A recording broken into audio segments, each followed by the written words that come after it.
जय श्री कृष्णा। आज हम लेकर आए हैं श्रीमद् भगवद गीता के 6ठे अध्याय का महात्म। श्रीमद् भगवद गीता के नित्य पाठ करने और श्रवण करने से हमारे नकारात्मकता दूर होती है और घर में सुख शांति पवित्रता आती है। तो आइए हम 6ठे अध्याय का महात्म कहते हैं। श्री भगवान कहते हैं, सुमुखी, अब मैं 6ठे अध्याय का महात्म बतलाता हूँ, जिसे सुनने वाले मनुष्यों के लिए मुक्ति करतलगत हो जाती है। गोदावरी नदी के तट पर प्रतिष्ठानपुर पैठण नामक एक विशाल नगर है, जहाँ मैं पिपलेस के नाम से विख्यात होकर रहता हूँ। उस नगर में जनश्रुति नामक एक राजा रहते थे, जो भूमंडल की प्रजा को अत्यंत प्रिय थे। उनका प्रताप मार्तंड मंडल के प्रचंड तेज के समान जान पड़ता था। प्रतिदिन होने वाले उनके यज्ञ के धुएं से नंदन वन के कल्प वृक्ष इस प्रकार काले पड़ गए थे, मानो राजा की यह साधारण दानशीलता देखकर वे लज्जित हो गए हों। उनके यज्ञ में प्राप्त पुरोडास के रसावादन में सदा आसक्त होने के कारण देवता लोग कभी प्रतिष्ठानपुर को छोड़कर बाहर नहीं जाते थे। उनके दान के समय छोड़े हुए जल की धारा प्रताप रूपी तेज और यज्ञ के धूमों से पुष्ट होकर मेघ ठीक समय पर वर्षा करते थे। उस राजा के शासनकाल में इतियों खेती में होने वाले 6 प्रकार के उपद्रवों के लिए कहीं थोड़ा भी स्थान नहीं मिलता था। अच्छी नीतियों का सब जगह प्रसार होता था। वे बावली, कुएं, पोखर खुदवाने के बहाने मानो प्रतिदिन पृथ्वी के भीतर की निधियों का अवलोकन करते थे। एक समय राजा के दान, तप, यज्ञ और प्रजा पालन से संतुष्ट होकर स्वर्ग के देवता उन्हें वर देने के लिए आए। वे कमलनाल के समान उज्जवल हंसों का रूप धारण करके अपनी पांखें हिलाते हुए आकाश मार्ग से चलने लगे। बड़ी उतावली के साथ उड़ते हुए वे सभी हंस परस्पर बातचीत भी करते जाते थे। उनमें से भद्राक्ष आदि जो 2-3 हंस वेग से उड़कर आगे निकल गए। तब पीछे वाले हंसों ने आगे जाने वाले को संबोधित करके कहा, अरे भाई भद्रास्व, तुम लोग वेग से चलकर आगे क्यों हो गए? यह मार्ग बड़ा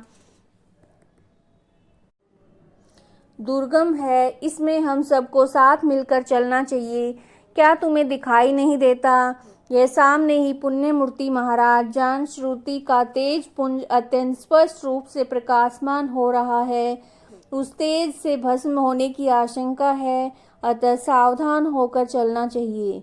पीछे वाले हंसों के ये वचन सुनकर आगे वाले हंस हंस पड़े और उच्च स्वर से उनकी बातों की अवहेलना करते हुए बोले, अरे भाई, क्या इस राजा जानश्रुति का तेज ब्रह्मवादी महात्मा ऋग के तेज से भी अधिक तीव्र है? हंसों की ये बात सुनकर राजा जानश्रुति अपने ऊंचे महल की छत से उतर गए और सुखपूर्वक आसन पर विराजमान होकर सारथी को बुलाकर बोले, जाओ महात्मा, ऋग को यहाँ पर लेकर आओ। राजा का ये अमृत के समान वचन सुनकर मह नामक सारथी प्रसन्नता प्रकट करता हुआ नगर से बाहर निकला और सबसे पहले उसने मुक्तिदायिनी काशीपुरी की यात्रा की, जहाँ जगत के स्वामी भगवान विश्वनाथ मनुष्यों को उपदेश दिया करते हैं। उसके बाद वह गया क्षेत्र में पहुंचा, जहां प्रफुल्ल नेत्रों वाले भगवान गदाधर संपूर्ण लोकों का उद्धार करने के लिए निवास करते हैं। तदंतर नाना तीर्थों में भ्रमण करता हुआ सारथी पापनाशनी मथुरापुरी में गया। यह भगवान श्री कृष्ण का आदि स्थान है, जो परम महान एवं मोक्ष प्रदान करने वाला है। वेद और शास्त्रों में वह तीर्थ त्रिभुवनपति भगवान गोविंद के अवतार स्थान के नाम से प्रसिद्ध है। नाना देवता और देवऋषि उसका सेवन करते हैं। मथुरा नगर कालिंदी के किनारे शोभा पाता है। उसकी आकृति अर्धचंद्र के समान प्रतीत होती है। वह सब तीर्थों के निवास से परिपूर्ण है। परम आनंद प्रदान करने के कारण सुंदर प्रतीत होता है और गोवर्धन पर्वत के होने से मथुरा मंडल की शोभा और भी बढ़ गई है। वह पवित्र वृक्षों और लताओं से आवृत है, उसमें 12 वन हैं। वह परम पुण्यमय तथा सबको विश्राम देने वाले श्रुतियों के सारभूत भगवान श्री कृष्ण की आधार भूमि है। तत्पश्चात मथुरा से पश्चिम और उत्तर दिशा की ओर बहुत दूर तक जाने पर सारथी को काश्मीर नामक एक नगर दिखाई दिया, जहाँ शंख के समान उज्ज्वल गगनचुंबी महलों की पंक्तियां भगवान शंकर के अट्ठास की भांति शोभा पाती हैं, जहाँ ब्राह्मणों के शास्त्रीय आलाप सुनकर मूक मनुष्य भी सुंदर वाणी और पदों का उच्चारण करते हुए देवता के समान हो जाते हैं, जहाँ निरंतर होने वाले यज्ञ धूम से व्याप्त होने के कारण आकाश मंडल मेघों से धुलते रहने पर भी अपनी कालिमा नहीं छोड़ता, जहाँ उपाध्याय के पास आकर छात्र जन्मकालीन अभ्यास से संपूर्ण कलाएं स्वतः पढ़ लेते हैं, जहाँ मणिकेश्वर नाम से प्रसिद्ध भगवान चंद्रशेखर देहधारियों को वरदान देने के लिए नित्य निवास करते हैं। कश्मीर के राजा माणिक्येश ने दिग्विजय में समस्त राजाओं को जीतकर भगवान शिव का पूजन किया था, तभी से उनका नाम माणिकेश्वर हो गया। उन्हीं के मंदिर के दरवाजे पर महात्मा रैक वह एक छोटी सी गाड़ी पर बैठे अपने अंगों को खुजलाते हुए वृक्ष की छाया का सेवन कर रहे थे। इसी अवस्था में सारथी ने उन्हें देखा।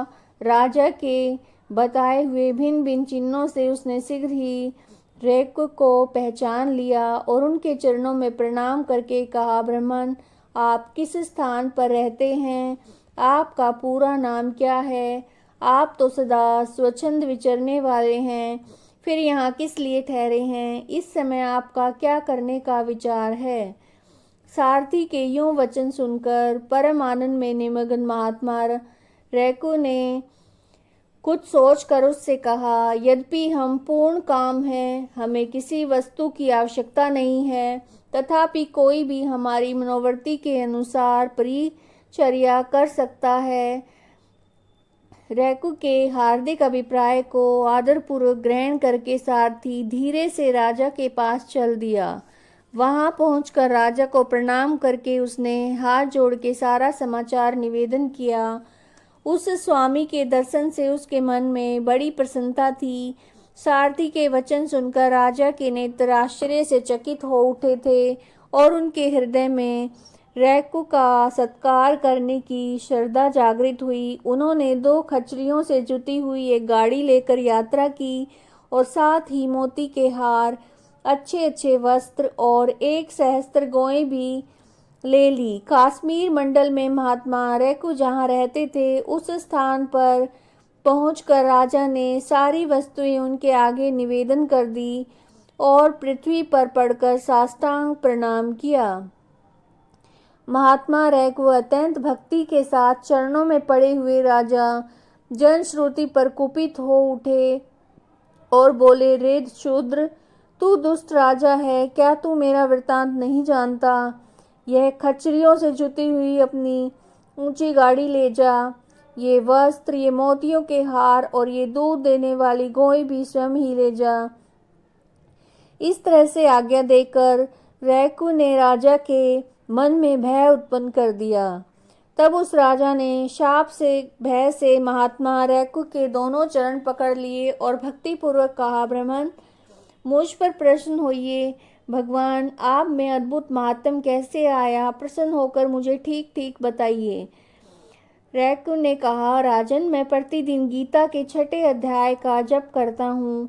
इसी से मेरी तेजो राशि देवताओं के लिए भी दुस्सह है। तदंतर परम बुद्धिमान राजा जनश्रुति ने यत्न पूर्वक महात्मा रैकू के गीता के 6 अध्याय का अभ्यास किया।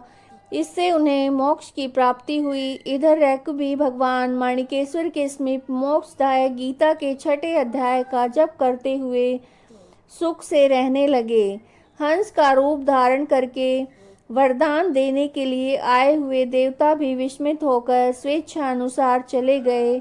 जो मनुष्य सदा इस एक ही अध्याय का जप करता है वह भी भगवान विष्णु के ही स्वरूप को प्राप्त होता है, इसमें तनिक भी संदेह नहीं है। यह श्रीमद् भगवद गीता के 6ठे अध्याय का महात्म संपूर्ण हुआ। अगर आपको वीडियो पसंद आई है तो चैनल को सब्सक्राइब कीजिए, वीडियो को लाइक कीजिए।